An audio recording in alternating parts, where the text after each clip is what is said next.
La Fédération nationale des chasseurs a envoyé 22 propositions de réforme aux candidats à l'élection présidentielle pour simplifier la chasse, dynamiser le monde rural et servir la nature.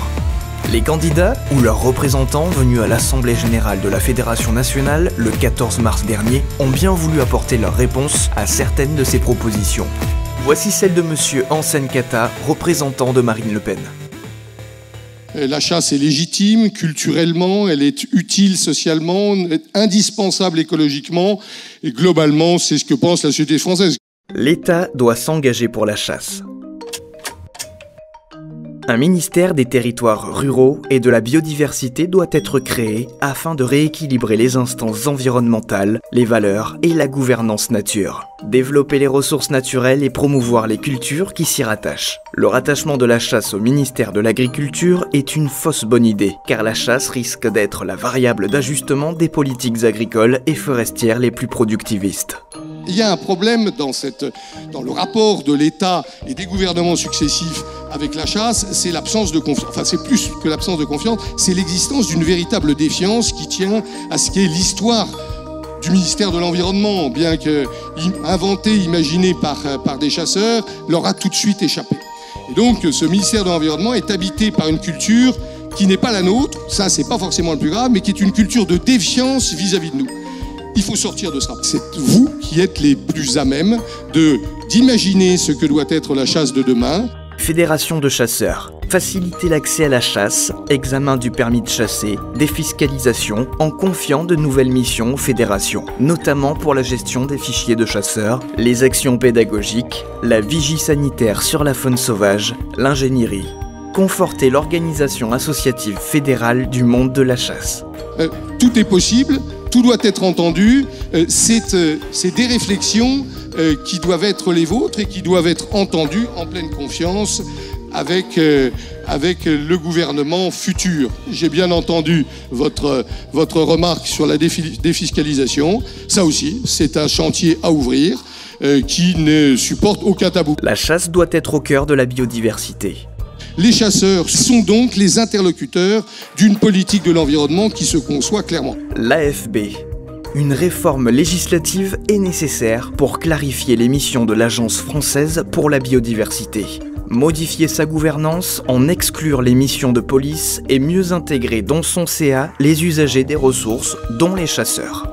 Doit être créée par ailleurs une véritable police de la nature regroupant police de la chasse et de la pêche sous l'autorité des préfets, coordonnée par la gendarmerie et financée par l'État. Il faut que nous récupérions la maîtrise. L'AFB, imaginée effectivement par l'ex-président du Rassemblement des opposants à la chasse, qu'elle soit aujourd'hui mise en chantier au 1er janvier à quelques mois d'une élection présidentielle est parfaitement inadmissible. Donc il est quelque part plus que gonflé, parce que quand on sait qu'un pays doit connaître de nouvelles échéances, prendre des décisions aussi fondamentales que celle-là, parce que ça dépasse bien largement la stricte question cynégétique, il y a quelque chose de violent que d'avoir imposé cette agence avec les hommes que vous savez, bien que le nouveau président soit lui un ancien chasseur. Néanmoins, voilà, il y a une violence. Il faut remettre en chantier toute cette dimension organique de la chasse et pas seulement, tout ce qui concerne les politiques de l'environnement. Propriété, fiscalité et gestion de la faune et des dégâts. La préservation des milieux naturels et notamment des marais et pas seulement des espaces exceptionnels doit être une priorité de la nation. Une fiscalité foncière spécifique doit encourager, plus qu'aujourd'hui, les propriétaires de ces milieux à les conserver en l'état et à les entretenir. Le développement difficile à contrôler de la grande faune, cervidés, sangliers, génère chaque année des dégâts aux cultures agricoles et de frais de protection de ces dernières à hauteur de 50 millions d'euros par an. Les chasseurs ne peuvent plus être les seuls financiers, comme aujourd'hui, de cette facture qui doit être partagée avec les propriétaires et l'État quand ils abritent, sans les chasser, des populations trop nombreuses. Il y aura bientôt presque un demi-siècle que cette question-là a été réglée, elle doit évoluer. Il est évident que vous comprenez pourquoi, je pourrais vous donner des détails plus précis, que la maîtrise du budget agricole, donc la politique agricole française, est le levier sur lequel une réflexion, la vôtre d'ailleurs, en l'occurrence la vôtre, pourra être conduite en matière sur la façon de repenser l'indemnisation des dégâts forestiers qui, mathématiquement, ne peut pas, sur le long terme, le moyen et le long terme, ne peut pas être supporté par les seuls chasseurs. C'est une question dont Marine Le Pen a bien conscience de la prégnance, comme celle du petit gibier. L'Europe doit respecter la chasse. La sortie de la France de l'Union européenne est de toute façon une menace tellement considérable que les revendications seront entendues, vraisemblablement en tout cas entendues. Réviser les directives Oiseaux et Natura 2000, en les fusionnant dans une nouvelle directive pour la biodiversité. Il n'y a pas de tabou sur la période de fermeture du gibier d'eau.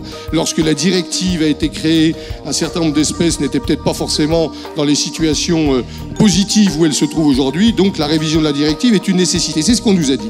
Il y a eu de nombreux efforts pour tenter cette révision. Ces efforts n'ont jamais abouti. La conclusion, et qui fait partie de l'évolution d'ailleurs de la réflexion du Front National en la matière, la conclusion, c'est la remise en cause du carcan européen, le nœud gordien de ce dossier qui pollue, qui empoisonne la chasse, sa défense, son image, etc.